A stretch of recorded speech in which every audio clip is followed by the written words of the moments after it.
Hello, I'm Avery or Hazel or Kylie. You can just pick one, I don't care. Hello, I am Lily.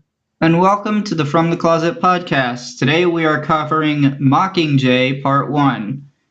Or if you want to use the actual full title, it's The Hunger Games Mockingjay Part 1. Am I gonna be titling this the full title or? Yeah, I think that's how we titled Catching Fire, if I'm not mistaken.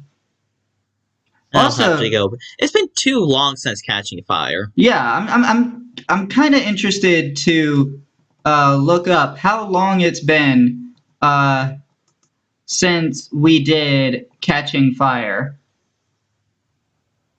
Okay, that was episode 39. Holy shit! Yeah. And this episode is 114. So yeah, just quite a lot. Obviously, this episode will contain spoilers for Mockingjay Part 1. Um, so if you have not seen the movie, there is a link in the description below to Just Watch, which will have all the places that you can rent, purchase, or stream the movie. Our link is to the US version of the site. However, if you use the Just Watch app, it automatically redirects you to your country's page, and you can change the country from the website page itself. You can join us next week on Tuesday for Dragon Ball Z Abridged Season 2. And I'm spinning the wheel now to determine what you can join us for on Monday. I know that was backwards and stuff. Oh boy. Cars. Oh, the movie I added on the wheel because of random. Yeah. So I guess look forward to Cars because someone has to. Uh, Someone has to. yeah. Okay. So yeah, next week, Cars, Dragon Ball Z Abridged Season 2, that stuff. Don't know when we're doing Mockingjay Part 2. Hopefully soon-ish. But yeah. Also in the description is a link to our Patreon where you can vote on future episodes of this show, as well as get access to episodes early and early access to episodes of our sister show Off the Shelf, which is about books. And that podcast is exclusive to YouTube and Patreon. Episode 2 should be coming soon, hopefully, if I can actually find time to record it. But it's going to be on the Hunger Games. Did I say that podcast was exclusive to YouTube and Patreon? I don't know if I did. If I did, yeah. Also, in the description is a link to Anchor.fm, which itself has links to every platform that this podcast is on, as well as links to our Instagram and Twitter, where you can be notified when we release a new episode. With all that being said, from here on out, we will have spoilers for Mockingjay Part 1. So, please. Okay. Yeah. I think we have to address the elephant in the room. Which The is that fact this is a... that this book is being turned into two parts. Which I think might be a good call. Uh-oh. I think that might be a good call, honestly. I might have just screwed up. Oh, wait, I can just refresh. Never mind. Just ignore what I am saying. Anyway, yeah, okay. So I think that might have been a good call because the book felt too short because they crammed so much of the story that they were trying to tell into a book that wasn't much longer than either of the first two books. How do you feel about the execution, though? Because, right now, because of what they did, we are stuck with a book, with a movie with with all setup and no payoff. I feel like it probably works better than some of the critics say it does. Simply because a lot of the setup in this movie is like... A lot of it has to do with PETA. yes, they are setting up part 2 a lot, but they're also setting up, the whole thing that the Capitol is doing to PETA, and there is payoff to that when they rescue him. And then there's still some like cliffhanger stuff set up there for part 2. Mm-hmm. It could have been better, and there is the argument that they could potentially have combined the runtime of both movies into one movie. I'm curious how long that would be. Probably a fuck ton. Yeah. I do think it works as a two-parter. Like I said, the book feels a little too short for the story that they wanted to tell. It almost feels like either this series should have been 4 books or book 3 should have been longer. That's just my take on it. So I was telling Avory that I find it hard if I even want to rate this movie at this point because, like I said, it's all set up in really to little payoff. I guess you have PETA, but there's nothing of substance. Like, I really do wish I can just watch the second movie and rate it on how good of a setup this was. But I can't know how good the setup is if I don't know how they would execute the payoffs. So I wanted to look it up just to see how long it would be if they combined both movies into one. And this is with credits and everything. I don't know how much it would be without credits. But in total, it would be 4 hours and 20 minutes, which is just nice. But so probably just 4 hours. Because the first movie's credits was 10 minutes. And let's compare it to some other long movies. Avengers Endgame is... do that Titanic.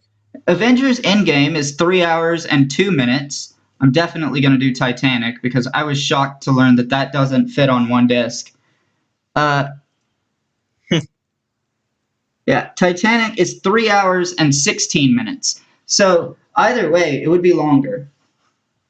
Do I think audiences would have liked that? I don't know.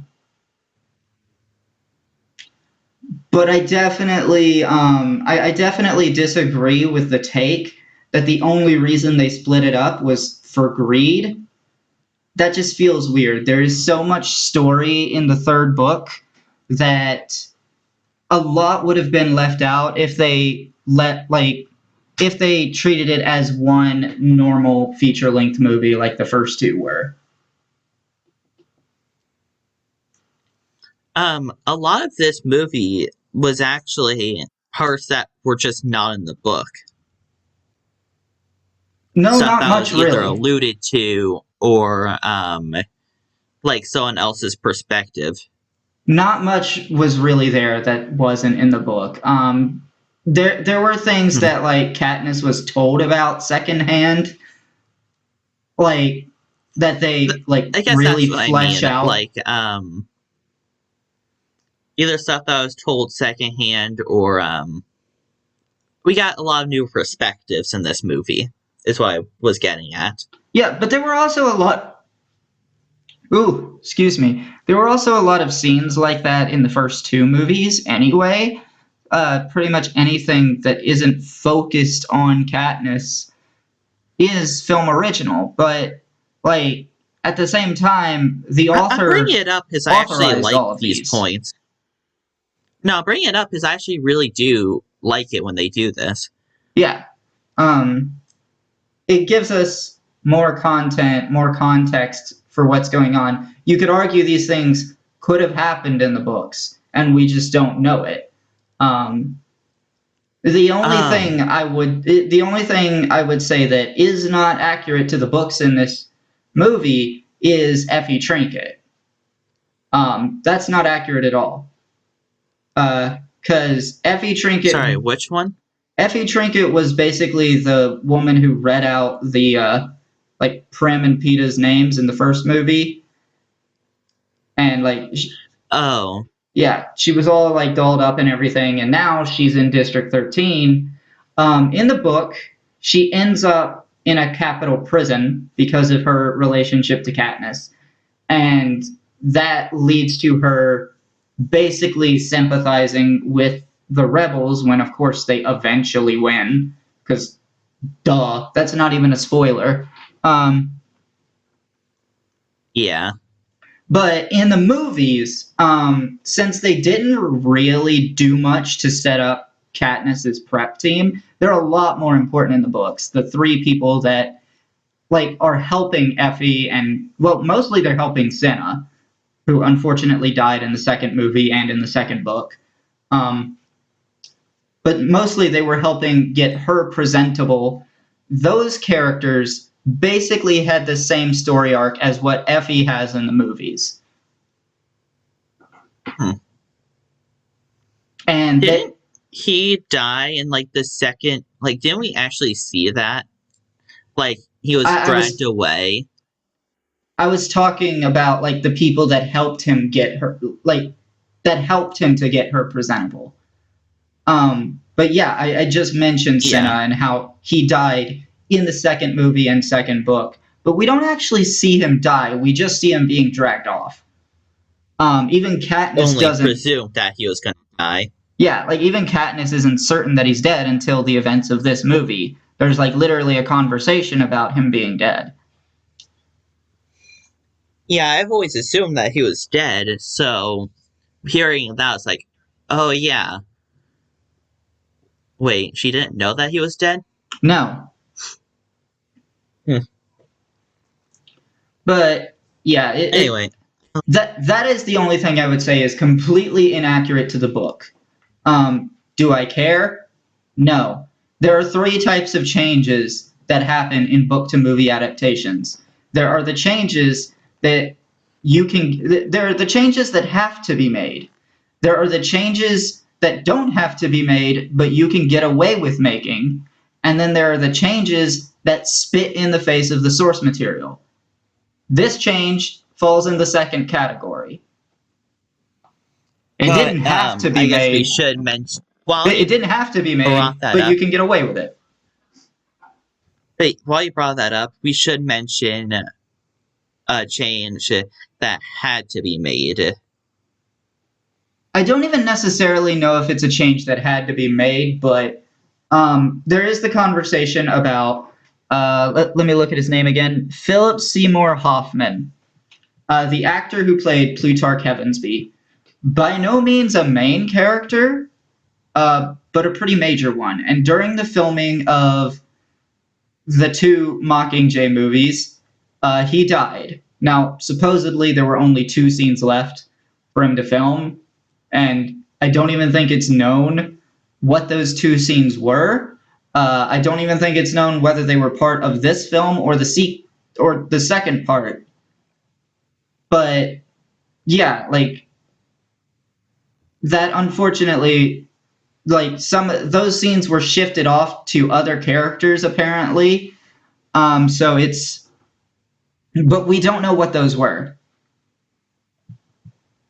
The person that book-to-movie adaptation almost seemed a little bit confident that it's from this movie. No, even in the video we watched, even in the video that we watched, that was the Lost in adaptation by the Dom, or Dominic Noble. I don't remember what he's calling himself on YouTube now. Regardless, even he was saying, I'm not sure if it's this movie or the sequel. Oh, okay. Yeah. But, regardless, it definitely at least impacted the making of these 2 movies. But, again, it was only 2 scenes. The overall impact of his death on these 2 movies is minimal, and it doesn't really hurt the adaptation that much. That said, it is always... It's just sad that they had It is always a tragedy when an actor dies. Especially in the middle of a film. Yeah. I think the same thing happened with a lot of... the same thing has happened a lot. We had Mako, who voiced Iroh in Avatar: The Last Airbender. He died. And then there was Monty Oum, who voiced Ren in Ruby and also animated most of the fight scenes. Died during season 3's production. Then there was Paul Walker during I don't even care about Fast and the Furious, but like, come on, you had to be living under a rock to not hear about that one.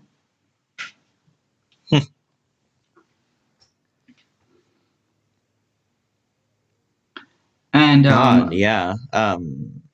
It's I believe one of our other episodes we were talking about actor deaths. Yeah, I believe it was in the Up episode. No, more recently, it was in our latest MCU movie. Oh, okay, yeah, in Captain America's Civil War, because that was when Black Panther was introduced. And the actor who played T'Challa passed in 2020, I believe. Yeah. From cancer. And the last thing he got to work on was What If Season 1. It's always sad when you see these actors, especially, their work will always be immortalized, Yeah, I think there's something to be said about figures like this dying, whether it's actors or singers. They have created something that will outlive them. And I think that's part of my goal with content creation. I want to create something that outlives me. There is a I think particular that's something. Sorry, there is a particular line in a song from Ruby that I love. The goal's not to live forever because eternity loves the creations of time.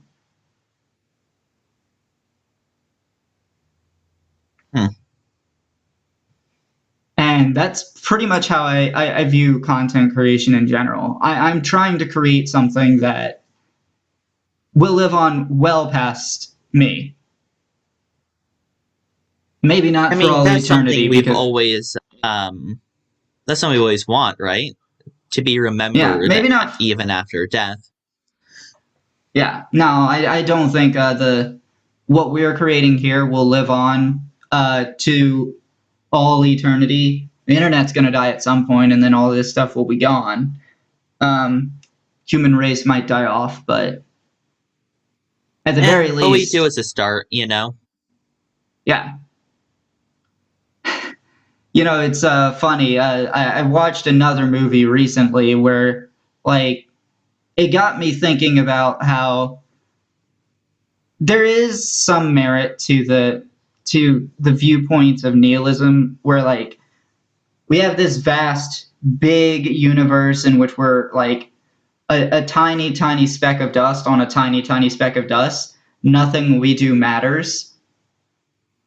There is some beauty in that, because if nothing we do matters, if nothing in our lives has its own meaning, then we get to define what that meaning is. I didn't think about we'd be getting this philosophical in a Mockingjay or Hunger Games episode.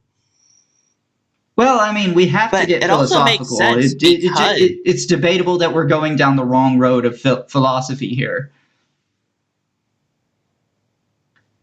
Though it also it makes sense for this series,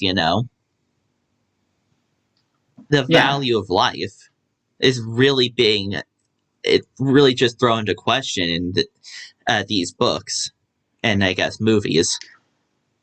Yeah, I think like a lot of people, I have seen some takes regarding this series where like some people feel like the story is like, some people have this take that Suzanne Collins wanted to write a story about um, about an uprising against a tyrannical government, but then used the battle royale aspect of like kids killing each other as a way to grab attention to the series.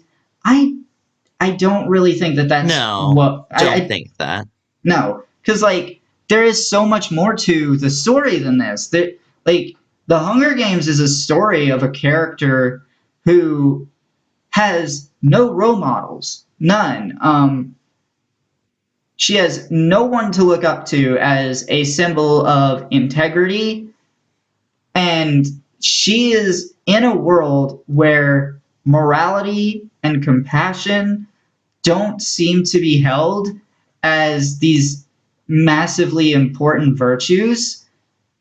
And despite this, she holds to her integrity and she remains compassionate in the absolute worst of circumstances.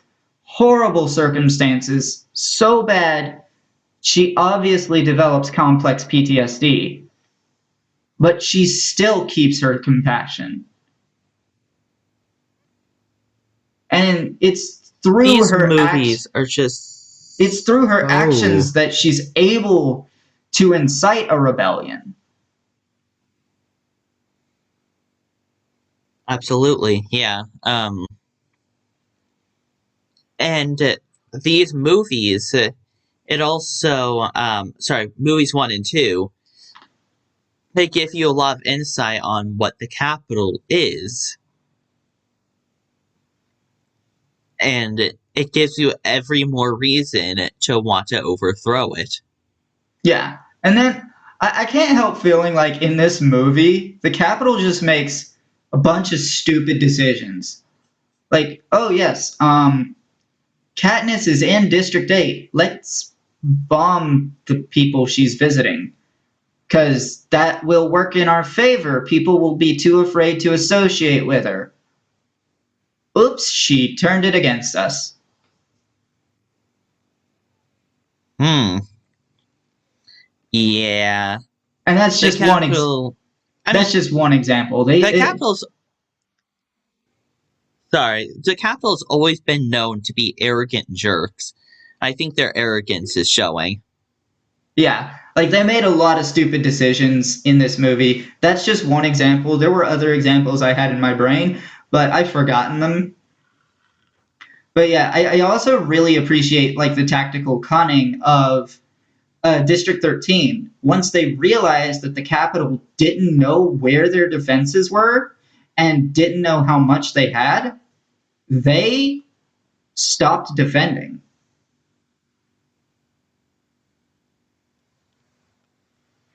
That was pretty smart. They had no idea. I think one of the lines like they're working with outdated information. We don't want to update that. Yeah, and it's like it's brilliant too because like PETA's warning gave them 8 crucial minutes where they were able to get everybody down into this underground bunker that's so deep underground that they managed to not have any casualties whatsoever, not a single casualty in this bombing raid. Not even Prim's cat dies. Oh, but we should mention the one weird thing in that scene. We had the walls and the ceiling start to crack. Yeah, and then there's also the fire sprinklers in a place where you wouldn't need them. Yeah, that was a bit weird. Yeah. I mean, regardless, it's I don't know if the wall's cracking necessarily. I don't quite know what that means. I don't know if it means they were just like trying to create tension or if that's just how powerful the Capitol's bombs are. But regardless, it doesn't matter. I feel like if there was cracking it to that extent, the entire it should have collapsed by the time all the bombing was done. Yeah. But also, I wanted to bring up something else.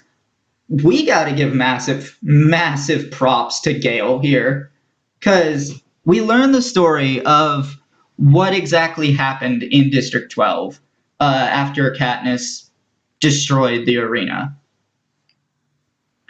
The Peacekeepers all flee, and Gale alone knows exactly what this means, and he starts trying to get people out. And this man, by himself, manages to save 931 people, nearly a tenth of the entire population. It's a tragedy that he wasn't able to save it more, but like he saved a lot of people that day. Yeah, like, Jesus. Massive props there. And something that I Also, want to mention, after all of this, something that I just want a to quick side note. Go ahead. God, the delay. So it's, every time we say peacekeepers, I just assume that there's a exclamation, quotation marks over that. Yeah, they're really keeping the peace here. I also really loved there's a scene, I don't even know what district it is. I think it might actually be District 5. But there's this scene where there's like a big angry mob of rebels charging towards a group of peacekeepers who are firing at them and killing them over and over, like killing dozens of them at a time, but there's just too many. And something ran through my mind. I don't know where the quote is from, but it was I was thinking, you can't kill all of them. Sooner or later, you will get overrun. And that's exactly what happened. That's exactly what happened, yeah. Also, there's some. Okay, I know by the end of the movie, it's revealed, this horrible shit that they're doing to PETA. But, like, the stuff he says just irritates me throughout this movie. Like, Katniss had no idea what she was doing. I'm pretty sure she knew exactly what she was doing when she offered, to poison herself in the, first movie. Yeah, you got to remember though that PETA is like under some very serious. I know, yeah. I almost want to call it mind control, but it's not quite exactly that. Brainwashing. It's brainwashing. Yeah. Yeah, and I don't know. It to me, Brainwashing I with didn't really. propaganda and whatnot. I didn't really find it that annoying, but then again, like I've read the books. I had read the books before I saw the movies. I wouldn't, like, not annoying, like, I want to turn off the movie and all that stuff, but just annoying enough to be like, I understand what you're doing, but no, this is not how the events went down. Are you stupid? Yeah, I mean, there's a lot. There's a lot going on, and then like the end. I remember someone saying the ending was stupid. Like, oh, it ended on PETA in a straitjacket. How stupid! And I'm like, that's a weird take. That really is a weird take, yeah. First, I just want to know, how is that stupid? Yeah, I do too, but that Like, I person can't also even was. respond. Sorry, what? That person also was just kind of not really one of the best people. Were they also not very smart? I wouldn't call them very smart, no. Yeah, because I would try to refute that, but I don't know how. It's just that dumb. Like, did you watch the movie? I've seen some other dumb takes, which we'll get to in later movies. Made by the same person? Because they sound like they make a lot of dumb takes. No, these are takes made by different people. Aw. But yeah, I definitely think this movie it's a good movie, but I do agree that it does suffer from being a part one, much the same way that I Yeah. feel like Back to the Future Part 2 suffers, which is weird because that movie is called Part 2, but it feels like a Part 1. Like, it feels like Back to the Future 1 was its own movie, and then Part 2 and 3 were a two-parter sequel. Well, wasn't Back to the Future Part 1 that also featured, like, Doc saying, "There's something wrong with your future, Morty"? Yes, it ended with that, but that very clearly was a setup for a sequel. Like Back to the Future, the first movie, literally just like that movie had its own self-contained story, whereas the story that they're telling in Back to the Future 2 isn't complete, and you know it's not I would say it's complete. complete. Because Back to the Future 3, well, the events of Back to the Future 2 are complete. And then it just leads a little bit more into Back to the Future 3. I don't even think he makes it back to his own home time in Back to the Future 2. The only reason I'm saying this is because all the conflicts of 2 get solved, and 3 deals with its own conflicts. Yep, but like I'm pretty sure he didn't. If I'm mistaken, I'll go back later at some point and check. But I could swear Marty didn't even make it back to 1985 in Back to the No, Future Part he Two. didn't. But that's what I mean. Like, that sort of stuff is like the little bleed and stuff. Back to the Future 3, but I would call Back to the Future 2 a complete story, and then the rest of it was just a promotion for Back to the Future 3. I don't really see it that way. Like to me, like the goal of Back to the Future 2 was to set everything right and get back home, and he didn't get back home. That's the way I I wouldn't see it. say that. Because the goal of Back to the Future is to beat Biff and finally, set the time stream right. Once I don't and know. for all. Back to Future is time travel is weird, but I would definitely say it's not really comparable because all the conflicts of 2 are solved. While in this movie, this movie is basically setting up all the conflicts so it can then be solved in the next movie. Yeah. I mean, there's like the one major victory in this movie where they rescue PETA and Annie and who was the other one? Joanna. Um, and like that's the one major victory we get here. And then like the rest is left for part 2, which is Mhm. longer apparently. I'll be honest, I saw a lot of scenarios to how PETA was going to react to seeing, like, protagonist, sorry, some memory loss, but strangling was not one of them. Totally didn't expect it. Yeah. And then like also this Honestly, like, movie. I was even thinking about, like, you know, there was, like, starting to yell at her, be like, "You are the bad guy, you are the bad person," or any number of things. To have all of them being wrong was very interesting. They do kind of set it up. Like, because Snow says something like, the greatest threats are those we love.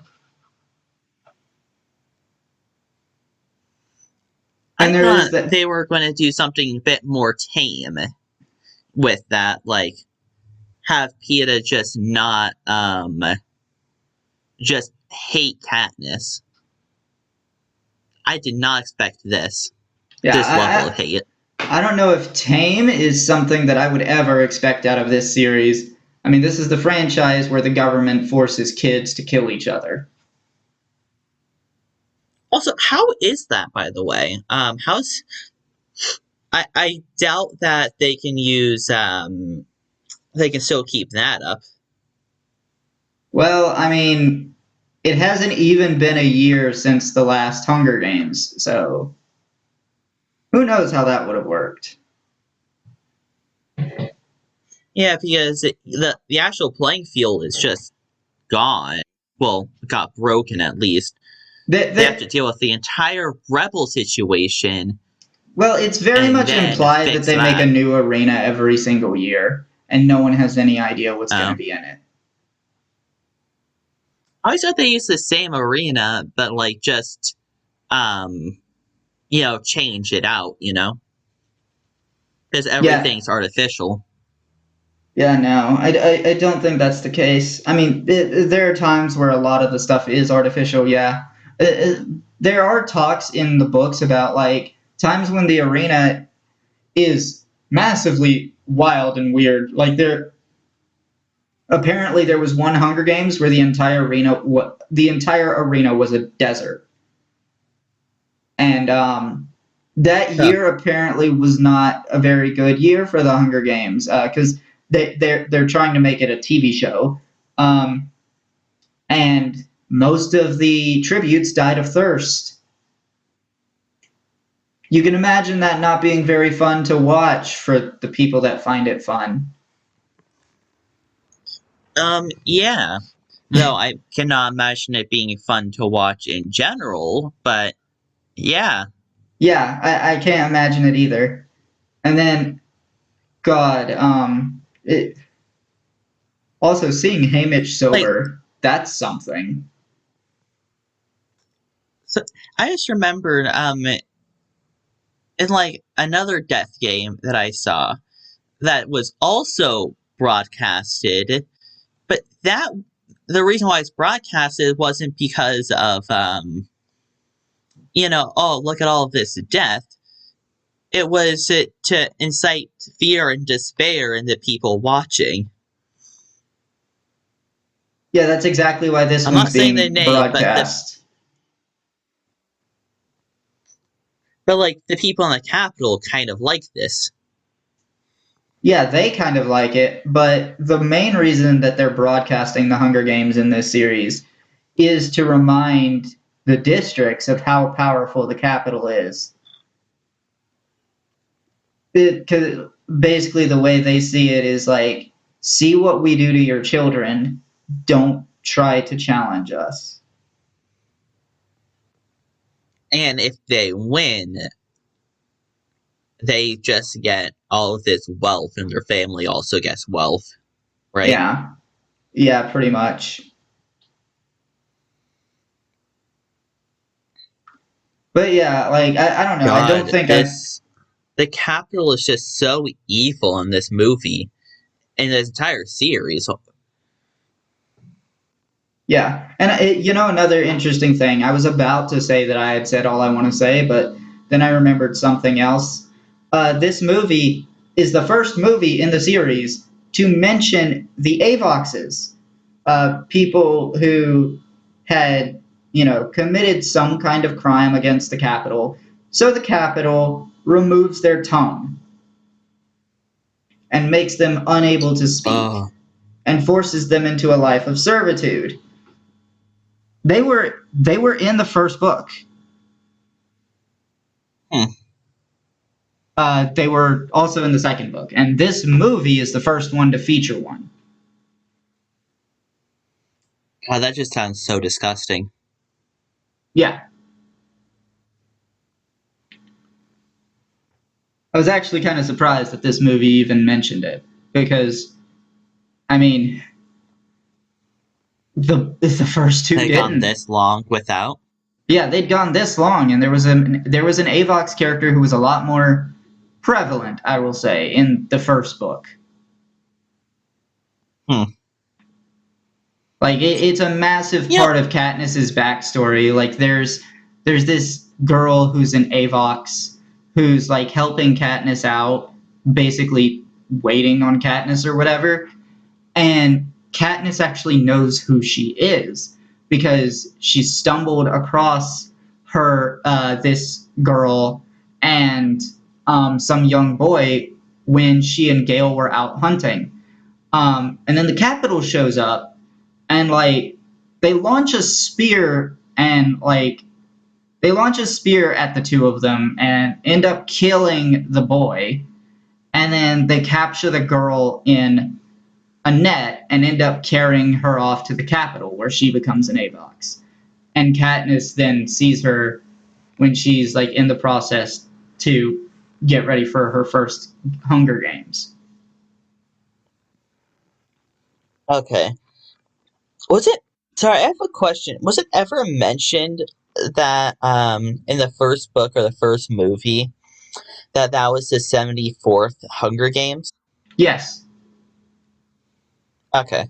In both. So they've always planned that the next one would be the 75th and something special would happen.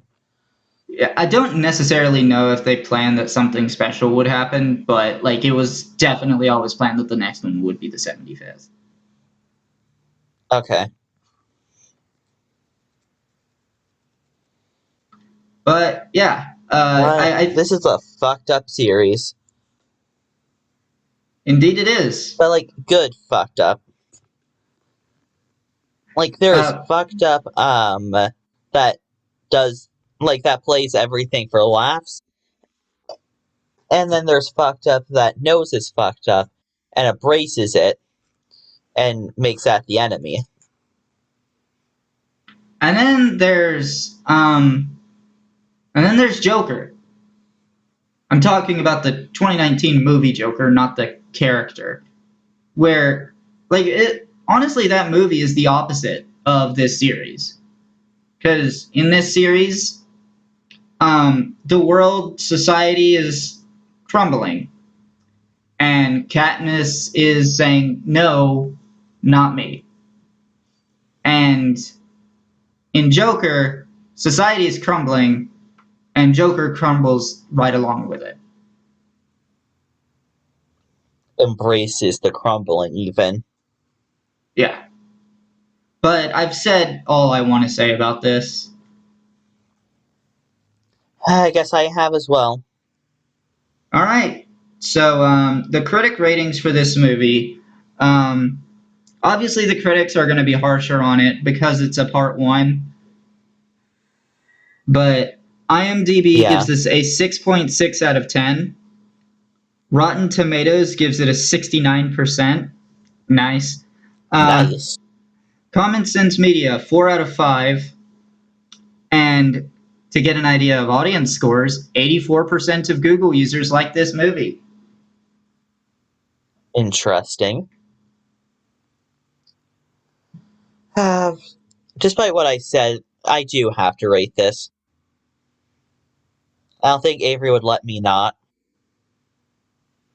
You do have the option to change your rating later, once you've seen part 2. That is true. So, in that light, I do actually want to lowball it. Honestly, even despite being a pure setup, it was actually an enjoyable movie. So, a 7.0. I'm giving this an 8.2. I've already seen part 2, so I know how this all plays out. Yeah. There's nothing weighing you down. And I just gotta say, Prim is a fucking treasure. She's not utilized much in this movie, but God, she's a fucking treasure. Cat. Quack. What? But anyway, until next time, sorry, before that, you can join us next week for, what was it? Cars and Dragon Ball Z Abridged Season 2. But until next time, I've been Avery, that's been Lily, and we'll be seeing you.